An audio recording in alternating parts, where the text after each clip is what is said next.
در 5 فوریه سال 1985 میلادی در شهر مادیرا در کشور پرتغال و در یک خانواده 6 نفره و فقیر به دنیا آمد. کریستیانو کوچکترین فرزند خانواده است. وضعیت مالی خانواده به قدری نامناسب بود که مادرش قصد داشت او را در زمان بارداری سقط کند.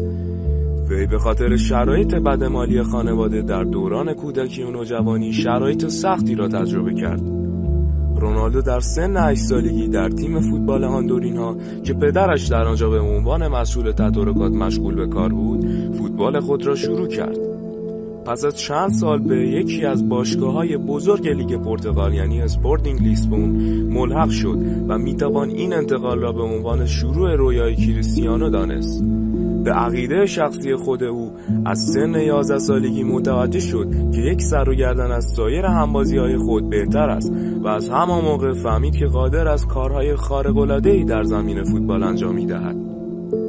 پدر کریستیانو رونالدو زمانی که وی تنها 20 سال سن داشت به دلیل یک بیماری که ناشی از مصرف بی‌رویه الکل بود جان خود را از دست داد.